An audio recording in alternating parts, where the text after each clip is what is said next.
Hello friends. இந்த வீடியோவில் நம்ம என்ன பார்க்க போகிறோம் அப்படின்னா, தற்போதைய தங்க விலை நிலவரம் என்ன?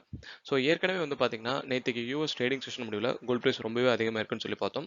ஸோ அதைத் தொடர்ந்து இன்னைக்கு ஏஷியன் ட்ரேடிங் செஷன்லையும் வந்து பார்த்தீங்கன்னா, பிரைஸ் ரொம்பவே அதிகமாக இருக்குது. ஸோ அதை பற்றின ஒரு டீட்டெயில் இந்த வீடியோவில் பார்க்க போகிறோம். வீடியோக்கு போகிறதுக்கு முன்னாடி சேனல் யாராவது சப்ஸ்கிரைப் பண்ணுங்க. அப்போ தான் நான் போட வீடியோஸ் தவறாமல் உங்களை வந்து சேரும்.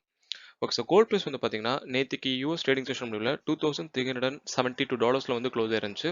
ஸோ இன்னைக்கு ஏஷியன் ட்ரேடிங் செஷன் வந்து பார்த்தீங்கன்னா அது $2,397 வரைக்கும் வந்து போயிருக்கு. ஸோ கிட்டத்தட்ட வந்து $2,400 ஒரு அவுன்ஸ் வரைக்கும் வந்து போயிருக்கு. மேலும் வந்து நம்ம ஒரு காசுன்னு சொல்லி பார்த்தீங்கன்னா ஒரு கிராமுக்கு வந்து ₹100 இன்க்ரீஸ் ஆன சுச்சுவேஷனில் ட்ரேட் ஆகிட்டு இருக்கு. ஸோ இந்த மேலும் ஒரு ₹100 ஹைக் வந்து பார்த்தீங்கன்னா வந்து இன்னைக்கு ஈவினிங் ப்ரைஸில் அப்டேட் பண்ணுறதுக்கு சான்ஸ் இருக்கு.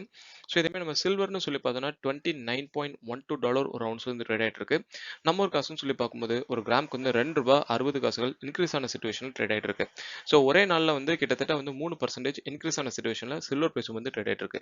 ஸோ கோல்ட் சில்வர் ரெண்டுமே வந்து பார்த்தீங்கன்னா வந்து ஒரே பேட்டர்னில் கம்ப்ளீட்டாகவே வந்து ஹையர் லெவலில் தான் வந்து ட்ரேட் ஆகிட்டு இருக்கு. ஸோ எக்கனாமிக் டேட்டா அப்படின்னு சொல்லி வந்து பார்க்கும்போது European and UK trading session உள்ள சில எக்கனாமிக் டேட்டா தான் இன்னைக்கு நம்ம வெயிட் பண்ணிட்டு இருந்தோம். ஸோ ஃபோர்காஸ்ட் படி வந்து இதெல்லாம் வந்து நெகட்டிவாக கொடுத்துருந்தாங்க. ஸோ அதனால வந்து பிரைஸ் கொஞ்சம் ட்ராப் இருக்குன்ற மாதிரி ஒரு எதிர்பார்ப்பு இருந்துச்சு. பட் ரிலீஸ் ஆனது வந்து பார்த்தீங்கன்னா வந்து ஃபோர்காஸ்ட்ல கொடுத்ததை விடவே வந்து பாசிட்டிவாக தான் வந்து ரிலீஸ் பண்ணியிருக்காங்க. ஸோ அந்த ரீசனால வந்து பார்த்தீங்கன்னா கோல்ட் ப்ரைஸ் வந்து ரொம்பவே வந்து அதிகமாக தான் போயிருக்கு. ஸோ இதுக்கு மேலே இன்னைக்கு ட்ரேடிங் செஷன்ல நம்ம சொல்லி பார்க்கும்போது யூஎஸ் ட்ரேடிங் செஷனில் யூஎஸ் எக்ஸ்போர்ட் இம்போர்ட் ப்ரைசஸ் அதுக்கப்புறம் வந்து கன்சூமர் சென்டிமெண்ட் ரிப்போர்ட்காக தான் வெயிட் பண்ணுறோம். ஸோ இந்த ரிப்போர்ட்ஸ்லாம் வந்து பார்த்தீங்கன்னா ஆல்ரெடி நெகட்டிவான ஒரு ஃபோர்காஸ்ட்ல வந்து கொடுத்துருக்காங்க. ஸோ ஃபோர்காஸ்ட்ல கொடுத்துருக்க மாதிரியே நெகட்டிவாக வந்துச்சுன்னா பிரைஸ் வந்து இன்னும் அதிகரிக்கிறதுக்கான சான்ஸ் இருக்கு. ஒருவேளை ஃபோர்காஸ்ட்ல இல்ல கொடுத்ததை விட மாறி இன்க்ரீஸ் ஆகி ரிப்போர்ட் வந்துருச்சு அப்படின்னா வந்து டாலர் இண்டெக்ஸ் வந்து இன்னும் ஸ்ட்ரெங்த் ஆகி கோல்ட் பிரைஸ் வந்து ட்ராப் ஆகிறதுக்கு சான்ஸ் இருக்கு.